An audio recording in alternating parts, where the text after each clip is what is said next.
Oh, Listen, you can't, you just can't pretend to be what you're not. That's all I'm going to say. No, Not all, absolutely not all not. of us are a Shelley Shulman, as Rochelle said earlier on.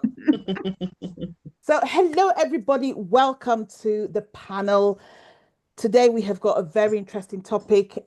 Put comments in. We'll go back and keep on checking the comments to see, and we'll respond accordingly. I need to introduce everybody to you. We have got our guest panelist today, Shelley Shulman. Hello, hello. Now, if you've not met Shelley, where have you been? Shelley is an online business expert. Anything you need to know about online business, speak to Shelley Shulman. Oh, Um, and she is an authority on this conversation that we're going to be having today as well. But she's also a very good friend, just as the other two ladies. We have got EJ McDougall, and she's just decided to go away from the camera. I'm Hello, here. my I'm God. here. Um, as you know, EJ is a speaker, a magistrate, an HR professional, a single mum. She does it all, basically. And soon to be my future sister-in-law, if I've got anything to do with it. Fingers crossed, Vicky. We're going to making find that man.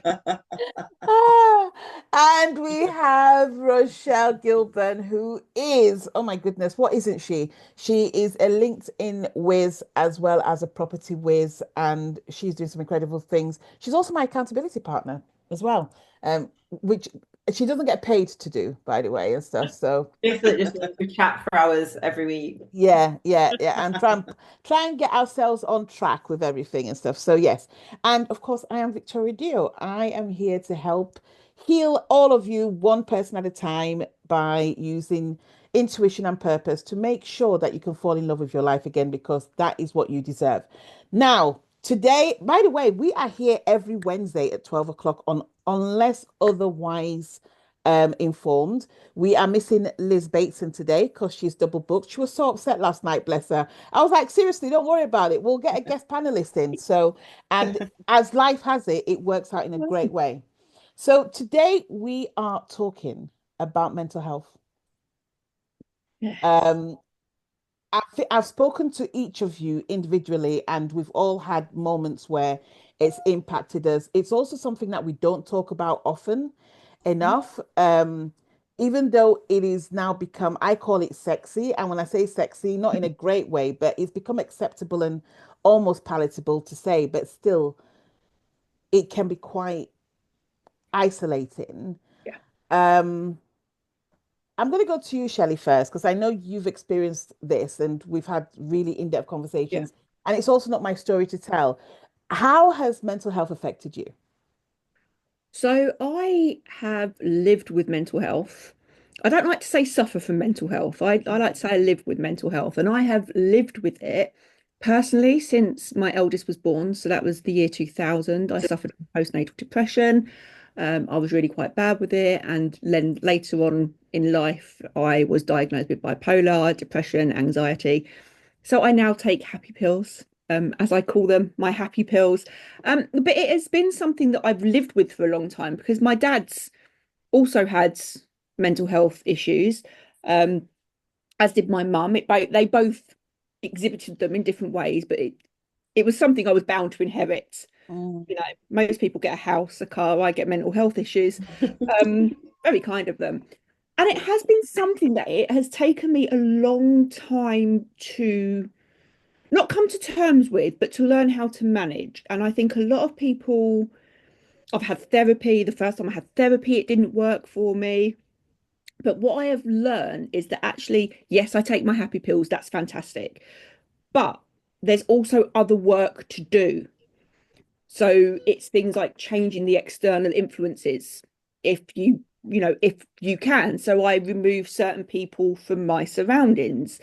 I am very vocal with my family. If I'm having a bad day, leave me alone. And it's that mutual respect of understanding what everybody in the household needs and what will affect them. It has, been awful. There are days where I feel absolutely awful for my children for some of the things that they have had to witness me do yeah. in the depth of my mental health. At one point, the crisis team was called. I was very disappointed they didn't take me away. I thought I was going to get a break. So I do, there is that guilt there that because I wasn't dealing with it or handling it, however we want to talk with it, like it impacted on them so much. Right. And they saw things that I wouldn't have wanted them to see, almost in the same way as I saw things as a, a child or an adult that I didn't want to see my parents go through. But I'm happy to say, like, I'm not on the other side, but it's managed a lot better now. I'm so much happier. I have many, many, many more good days than I do bad days. And if I have a bad day, I'm able to be open, be honest, to ride it out and just take myself off to bed and deal with it and get up and just say, okay, that's fine. Tomorrow's another day. Thank you. Thanks for being so honest about that as well, because I know I don't want to say it's not easy, because I guess that you get to a point where when you've spoken about it enough, it Yeah. becomes something that you can have a conversation, but it's still putting it out there, and this is recorded, so it'll always be there. Does that make sense and stuff? Like if It anybody, does. I think it's something that we have to talk about. yeah, And I like to be open about it. Because I think if I can be open about it and help one more person and make it okay for one more person to talk about it, then that's okay. I've had close family members who have really struggled with their mental health, and they still deal with this stigma of the fact that they don't want to take tablets, they don't want to go to the doctors, they don't want to go to therapy. And even though I'm really open about it, and I'm just like, well, why don't you take the tablets? Take the tablets. From my point of view, if you had cancer, you wouldn't say, no, I don't want chemo. Take the tablets. That's what it's there for. But I do think that the more open we are about it, the easier it is for other people to know it's okay not to be okay. Yeah, yeah, I like that phrase. It's okay not to be okay. We had Johnny Seifert on the Intuitive Leadership Summit, which we were all part of, and the title of his talk was "It's Okay Not to Be Okay." EJ, we know that you've not got long on here because you've got an early exit. What are your thoughts on this? Well, I'm African and I'm Nigerian, and I've had to unlearn so many things. I mean, I'm African and I moved to the UK as a full-grown adult. So I come from a community that I grew up almost believing that having mental health issues is a luxury. There's like real problems out there, and you're here saying you're sad. This is the way we're brought up. So there are people from where I grew up till today. If I say, oh, I'm feeling a bit down, get on with it. Oh, I'm depressed. You're not depressed. Jesus will heal you. Those kind of. So that there is that unlearning that I've had to do, which means that now, because I have children, and what I have to acknowledge when they're feeling a bit down. I have to, remove that whole get on with it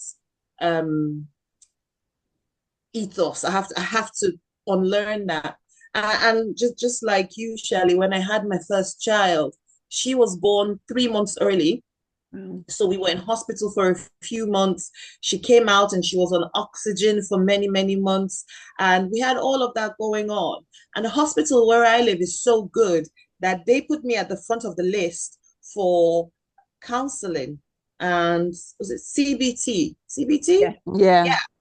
And I can't say it worked for me because I didn't go there for it to work. I went there to tick a box.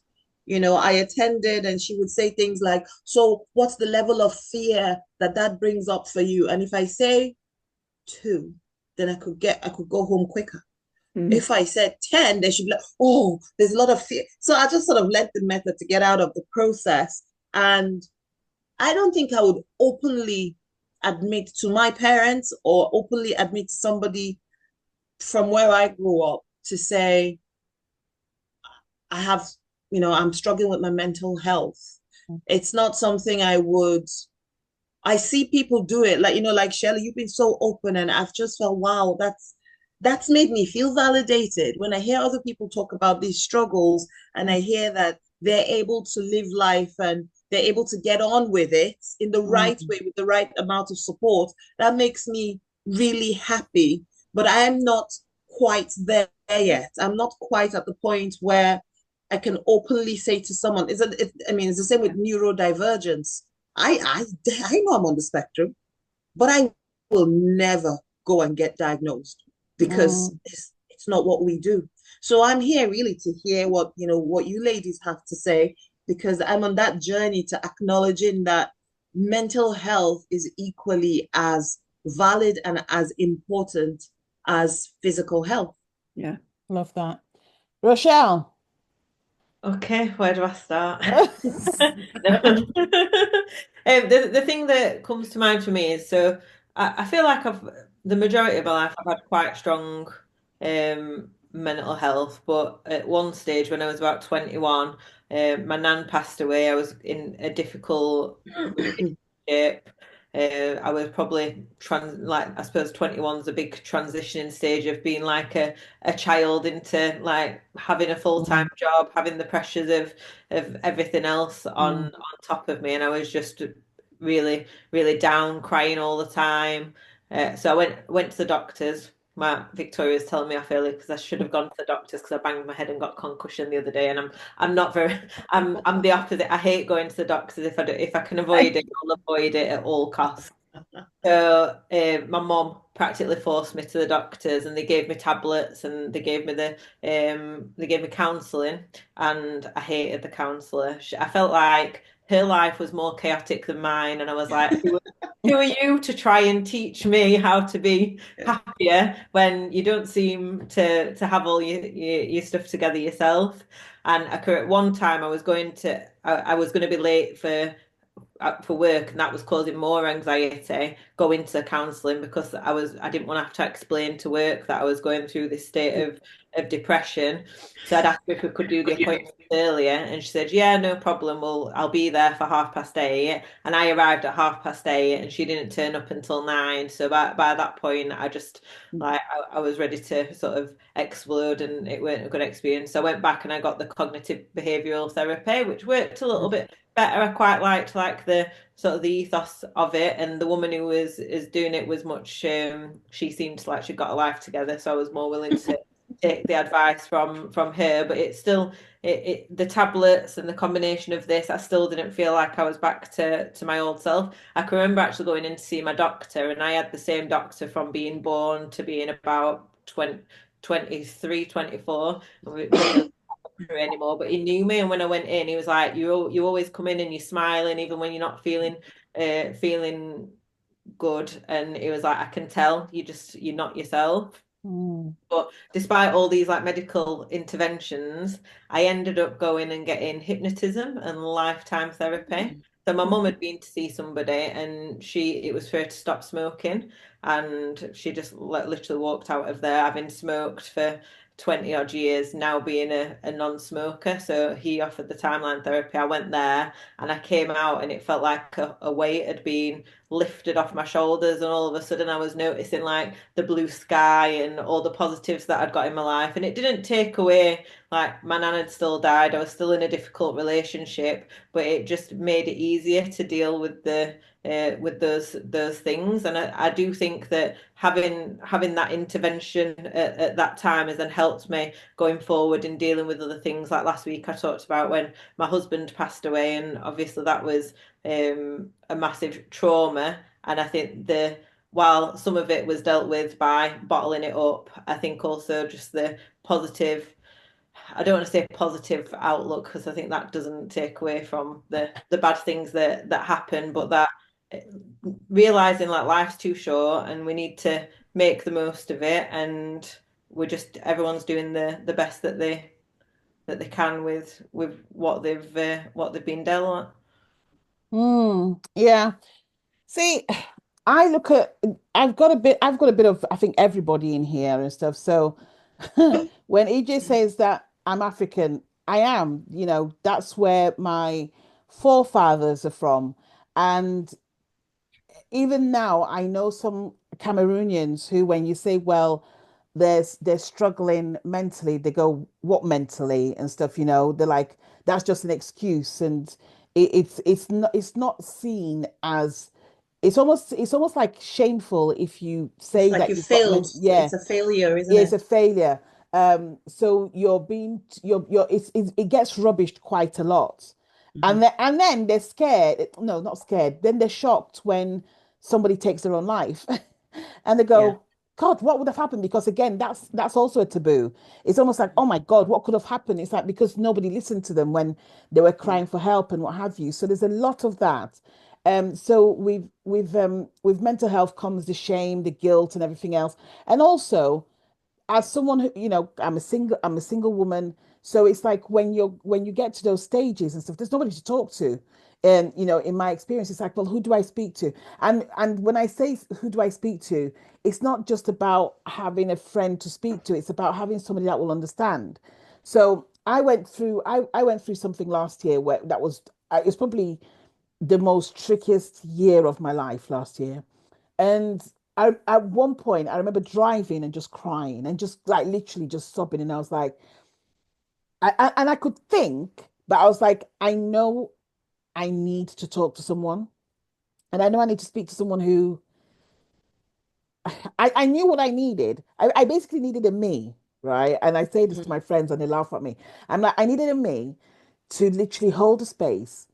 And I didn't know anybody who could hold that space.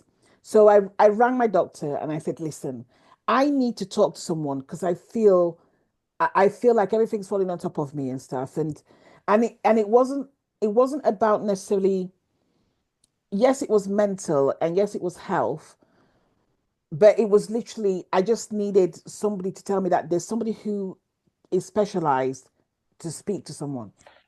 And when I went to see my doctor, straight away they were like, and how does that make you feel? If you want to wind me up, ask me that question. If you want to wind me up, ask me that question. Because to me, that's the question that you ask when you don't know what else to say. Mhm. That's the Yeah. question and to me, I believe that, and I know that not everybody can be of that level, but and this is where intuition comes in. I believe that you need to be able to lean into somebody to be able to navigate your way through them without having experienced mental health. And what I realized that the questions that were being asked of me were really textbook questions. Mm. And if you've met me and you've spent time with you, you know I ain't textbook. I ain't textbook. I'm all heart and soul. You can't, if you do textbook with me, I'm off. So that was, and then he went around and nobody knows this, but actually went and goes, oh, so I'm going to prescribe you some Oh. antidepressants. And I was like, what for? And he was like, well, what just from listening to you and stuff, it sounds like, but you've not bothered to. So anyway, he got me the prescription, and I actually went and got the prescription, and I got it, and I put it on my desk and stuff, and I thought I wanted it was more like a test. It was more like a test because as soon as I had that conversation, what dawned on me was you're not going to get the help where you think you're seeking it. So I had to go back to what I know, which is healing. And I went through my protocols, and in pranic healing, there is a mental health protocol. And I started working on myself. And do you know what? Like like Rochelle said, it didn't change what had happened, but a lot of things become a lot clearer, Mm. and I was able to move forward. Now, did I get to speak to somebody? No. However, I also believe that anything that happens in your life happens because you can use it to help somebody else. Like Shelley says, if I can help somebody else here to start talking about their mental health issue, then even the better. But what was really sad was that not everybody has access to pranic healing, or they don't think they do. And I'm Mm. here to say that you do have access to pranic healing. So message me. There's loads of us around the country or around the world. But also the fact that it's okay not to be okay with regards to it may not necessarily be a mental health issue. It may just be that you're having a bad day. It may Yeah. also be that um you're going through perimenopause. Like I found that perimenopause has dragged me through the gutters. And actually I think I've had a great experience, but other people have who have experienced perimenopause have really struggled. So with that, and also being able to stand and still do your job, because last year I hardly did anything. I was either tired, um, emotional, couldn't getting brain fog and all those sorts. And tying it in with perimenopause makes it even a more sticky situation. Yeah. So that's how I experienced it. And the reason why I wanted to talk about it today, it was mentioned on Loose Women yesterday. Denise Welsh, I saw her on a clip, bless her, and I absolutely adore that woman. I know she's going through a really tough time, but also a lot of us we're all very smiley people, Yeah.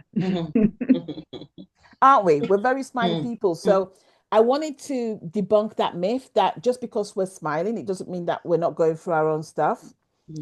Mm. So moving forward, what um I'll go to EJ first and stuff.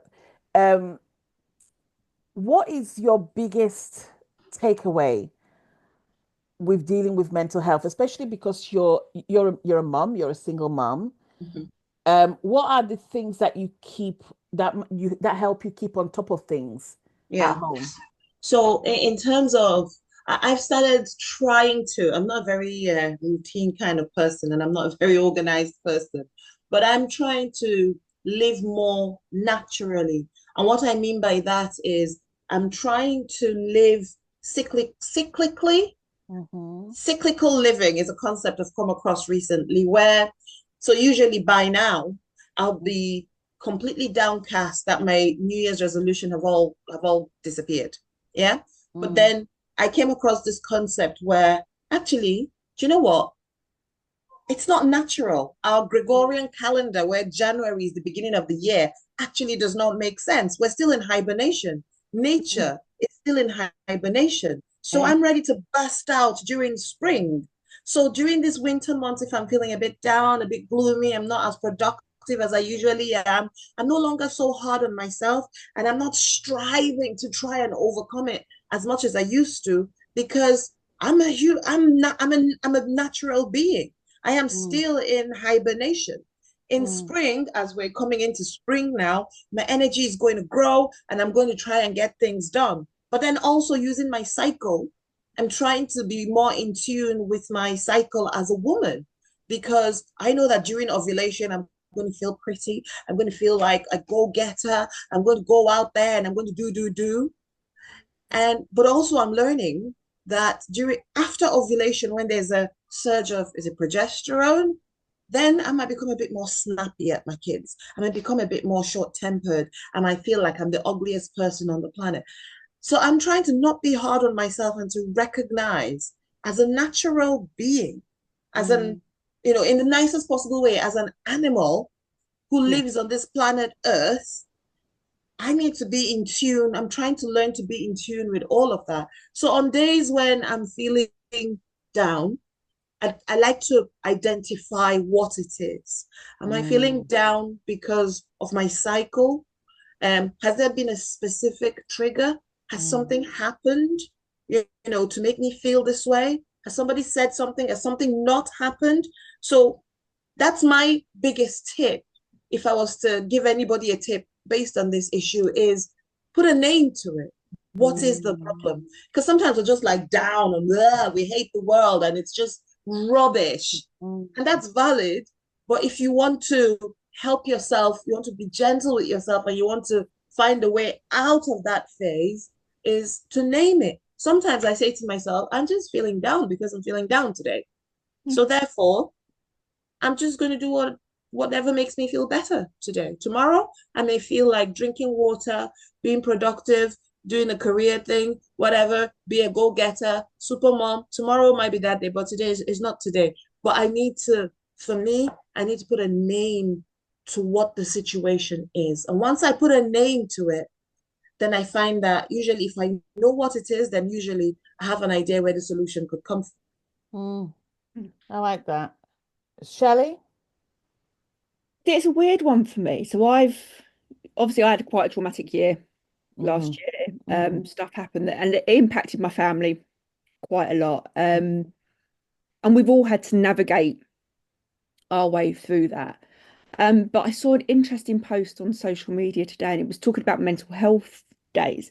Mm. Like EJ said, we have those days where we're just not productive. We don't want to do it. Mm. But I almost feel like they've kind of been hijacked. I Mm. think, and I think because I'm self-employed now, I can take a step back and go, do you know what? I'm not going to be productive today, so I'm just going to put a pin in it and come back tomorrow. But I do sometimes think that if you're employed, you don't necessarily have that same luxury. And it's finding that happy balance of explaining to an employer, look, I'm not great today, but if you give me a break today, I'll be better tomorrow. But if you don't give me a break today and you make me try and push through it, then I'm not going to be productive tomorrow or the day after or the day after that. And I think it is about being kind to yourself. So, like I say, we had a bad year as a family last year, and I've let my family feel all of the feels. I'm a big believer, and thanks to my dad, I guess I'm blessed that my dad had mental health issues because it paved the way for me to deal with them properly. And my dad always used to, if I was crying, my dad was like, "That's a good thing. It's good that Mm. you're crying. Get them out." And so I now do the same with my own girls. One of them's in therapy now. Thank God for everything that went on. And like you, she's finding it difficult. Like, how do you feel? How does that make you feel? She's finding all of that a bit difficult. But I think you just have to be kind to yourself. If you are having a bad day, you're having a bad day. And yet do name it. Do go, well, okay, well, because if you can work out what it is that's made you feel like that, then you've got the opportunity to change it Mm. so it doesn't happen again. Like I say, I got rid of a load of people in my space. There's some people that I can't get rid of, but I limit then the time that I spend with them. If I know they're particularly negative or they're Mm. not nice, then do you know what? I just limit the time that I spend with them. But I think you do have to, I know that I'll put your own oxygen mask on before you help other people. It gets thrown about quite a lot, Mhm. but I think it does apply. But we just need to be careful that we're not just throwing, oh, I'm going to have a mental health day out there just so that people think, oh, we're going to lie on the sofa, watch Netflix, and we're just being lazy. I think people need to learn that it is a productive thing and it does have a place. We just need to be careful not to abuse it because we've been so open about mental health now. It'd be awful to take those steps back and people just use it as those excuses. Mm. I like that. Rochelle? Yeah, I think EJ's got to go now, haven't you? So bye. That's a love. Uh, so one of the things that I was just thinking about then was like, so obviously talked about this experience when I was 21, and it didn't make me completely happy for the rest of my life. Like property, business, all of it. It's a roller coaster journey, and there will be periods where I'm feeling particularly down. And similar to what EJ was saying, then one of the things that I've realized is the week before my period is always an absolute wipeout. Like I'm very rarely productive that week. I feel drained. I feel frustrated. So now I'm trying to write, if I've got anything important, let's plan it for the week after my period, and I can use all that momentum then to build everything up so that I'm making the most of that time. And then also like I feel like I'm very much entering spring in terms of like in our lives we do go through periods where things are darker and bad things are happening, and Mm. like I lost a significant amount of money. Business was difficult, and it was a difficult pit to work myself out of. But I am a big believer in that we've just got to try our best to help ourselves. No one else is coming to save us, so it's just starting to do those little things, like what little thing can I do today that's going to help me to get a little bit further out of that pit. Like I don't class myself as the hardest worker. I like to do small, meaningful things that are going to build Yeah. momentum rather than having to think, right, I'm going to sit at my desk and force myself to work and do all this work all day when I'm not feeling in that mood and that motivated. And going back to like the talking about being employed and the difference between being employed and not being able to take that time off because you're feeling that pressure from the job. But then I think there's the same pressure in business where I go, well, if I don't work, I'm having a bad week. If I don't work, I've not got that luxury of being able to say I need to have some time off work. If I have time off, there's people not getting paid, there's jobs not delivered, my bills are not getting paid. So there's a whole different level of pressure in that self-employed world. So it's getting the balance between them both. But I always find like a good, I'm not very good at talking when I'm feeling down. I tend to bottle it up more. But I always know when to do have a good conversation and let it out and maybe a good cry. Then all of a sudden that weight's lifted off of my shoulders. Last year, after I lost the significant amount of money, it was a difficult time for me. And what I noticed was I was very lonely. And Victoria knows this for our accountability. And it was my partner was working every weekend, and I felt like I was barely seeing him. And the shift in me since he stopped working, like having the conversation, he stopped working all weekend. We spend more time together, and all of a sudden I'm feeling happier. And you don't want to rely on other people to bring happiness into your life, but at the same time it's recognizing those things like, why am I feeling so down at the moment? What would help that? How can I lean on other people for that support? I'm in the house all day on my own doing my business, and then he wasn't getting home until late, and then he was out at the weekends, and it just, I felt like we were stuck in a bit of a rut with it. So like I feel like he's now happier, I'm happier, the kids are happier because we're both happier, and it's that knock-on effect of how you can impact all those people around you. I love that. So I'm going to come from a completely different perspective. So, so this is how, first and foremost, I think we need to be a lot stronger, and we also need to realize that we have the resilience that we keep on looking for. Yeah. What does that mean? I'm not saying that mental health isn't mental health, but like Shelley says, it shouldn't just be, oh, I need to rest and watch Netflix and stuff. It's like, really be honest with yourself. Like, is this something is this something that you're running away from? As in, or is there something that you're running away from? Or is this seriously your mental health? And I think so. I think we've become a generation where our pain threshold is really low. So it's like, all of a sudden we're overwhelmed. Like the number of times I get people say to me, oh my God, I'm overwhelmed, I'm overwhelmed. And I'm thinking, are you overwhelmed, or is it just that you're busy? You don't know where to start. Does that make sense, Steph? And I'm not saying, Yeah. and I get it. I get that people can become overwhelmed, but I'm saying, are you overwhelmed? Have you looked at it and thought, this is definitely overwhelmed? And like EJ says, label it. Yes. Or is it you just looking at this going, oh my God, that's a lot of work? And Because people don't have the tools though, do they? I think people, and one of the things I was very grateful for, I went for therapy last year, and my therapist gave me so many different tools, and she called it a toolbox. mm, And like you say, some people don't have the tools to take it back, whether that's journaling, whether that's whatever it is that you may use, to take that step back and go, because I have moments where I go, I'm just over, it's too much, I'm overstimulated, I'm overwhelmed.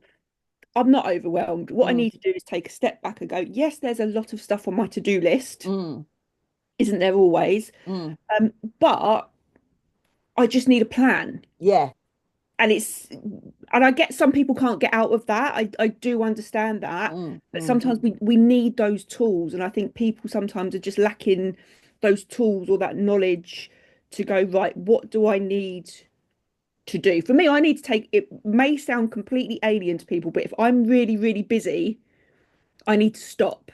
I'm more productive if I stop what I'm doing and go away and ironically watch Netflix or something for an hour. Yeah.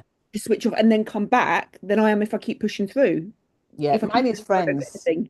Yeah. Mine is friends. It's like Yeah. if I feel like I'm hitting a low, or I feel like I need a break, I make an effort not to work when I'm feeling down. Yeah. And so from an energetic perspective, if you do that, then you're putting all that negative energy into the work that you're creating, which doesn't help. So that's a tip there for you. So yeah, so for me, it's about people owning their resilience. Then there's also food as well. So, I always talk about my heal method. Food, I think, is really important.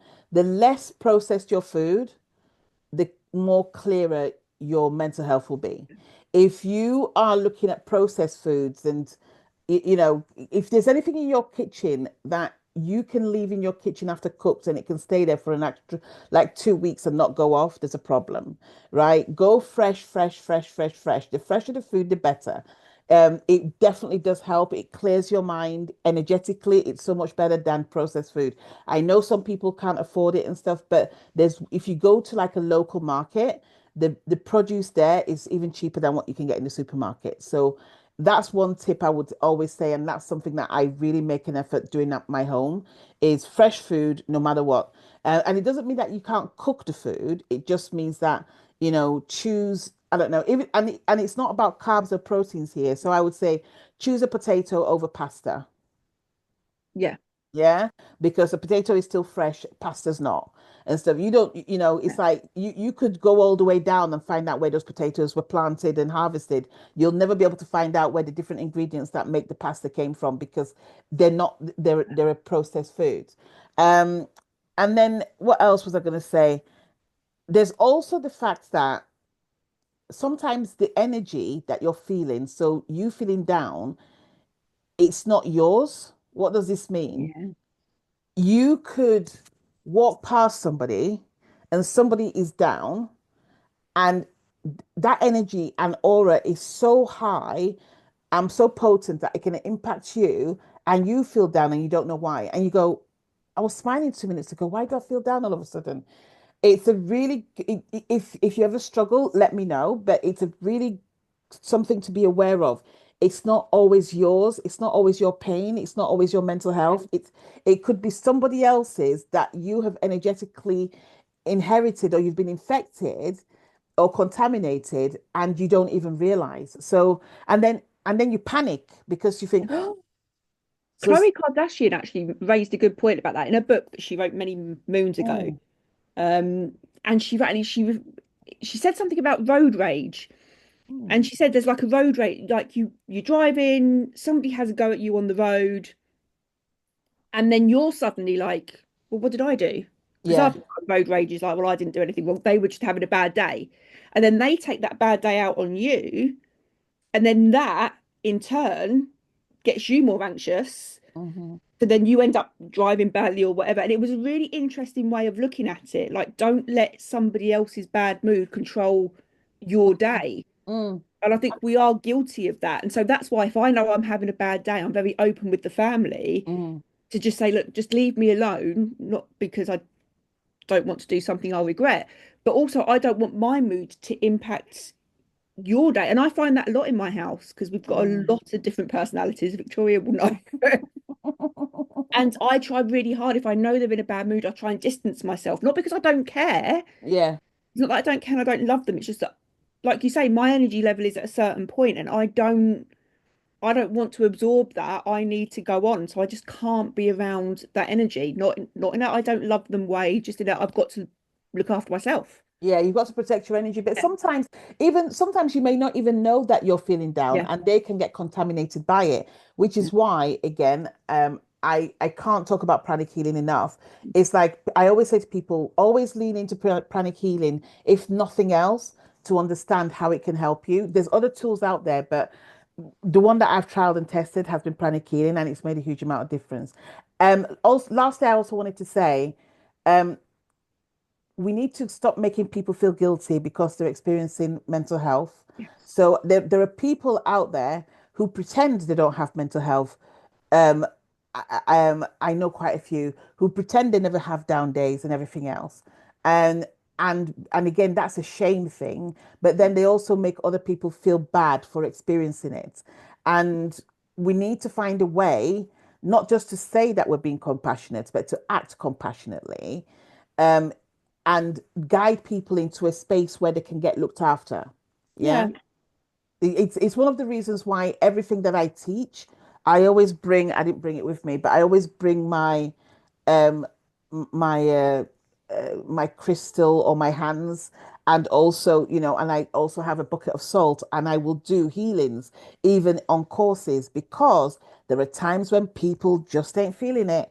And if we can take that energy out and clear up the space so that you can go out there and achieve what you want to, I think that's all we're looking for. Yeah, it is. I think, I think be kind, again, a phrase that gets bandied around a lot, ironically said by people who then troll others on the internet normally. Normally that's their subtitle, isn't it? Be kind Be while I sit there kind. and go like that. Yes. But I think your one interaction with somebody that day can make such a huge difference. And I did it. I went out with my sister to go and see a show the other week, and there were a couple of people who were sat apart. I had a spare seat. I said, "Look, do you want to? If I move up, you can come and sit next to each other." And I know that that made their day. And Mm, then when we were sat in the train on the way home, there was a person opposite me crying, and I just reached over and I just gave her a tissue. mm, I didn't say anything to her, didn't film it to put on social media, didn't do anything. I just, because I think that one interaction, I don't need to know why she was crying. That's not my business. But that one interaction from one human to another can make such a difference to someone's mood. That little text that just, and I text people every so often. Like I've got a friend who I'll text in, and every so often I go, mental health check, yeah. just mental health check, just making sure you're okay. And that's not me being nosy. That's not me wanting to know if they're down, or I don't need them to open up. That's just me saying, just give your mental health a check. If it's not okay, do something about it. It's just that reminder to just check in with themselves, because I think we get caught up on a treadmill and we just go and go and go and go and go, and we don't experience our own feelings. We're just Mm. caught up in everybody else's. And I think it is really, really important, like you say, those friends that just reach out every so often. It doesn't need to be anything, just a hey, you're okay. If I I think don't, it's also if Victoria remember. doesn't hear from me for a while, she always texts me, you're right, still alive. I think it's also remembering a lot of the time when people are struggling with their mental health, they often don't reply to you, Yeah, or they don't reach out for help. They're often the people who they say no to everything, and they say, "Oh no, I don't want to come out. This I'm too busy. I'm too busy." And actually, yeah, it's not that they're too busy. It's just that they're down. They're yeah, struggling with life, and they're the people that you need to like check on yeah. again. And that Um, check, I think that check would make all the difference though, isn't it? I think sometimes they just need that, like, I don't want to go out. I'm feeling really miserable, but it's just that, but somebody cares. Somebody cares yeah, enough to check in. And no, they don't want to go out, they don't want to go to the pub, they don't want to do any of that. But thank you. Thank you for yeah. just making sure I'm okay. Because that can make all the difference. All the difference. Ladies, another great session. Thank you very much. Thank you for Shelley, having me. thanks for coming in. Thank you for Um, having me. we will speak to you later. We'll be here again next week. Hopefully, Liz will be back and we'll speak to you soon. One moment. I just want to I make think so. He's got to figure out how to stop being live on I, YouTube. I've done it. I've Have you done it. done it? I have, yeah. I've You done it. sure? I Yeah, you have. have. I have. I was when we're talking, let me get this out. Stop Still recording. recording.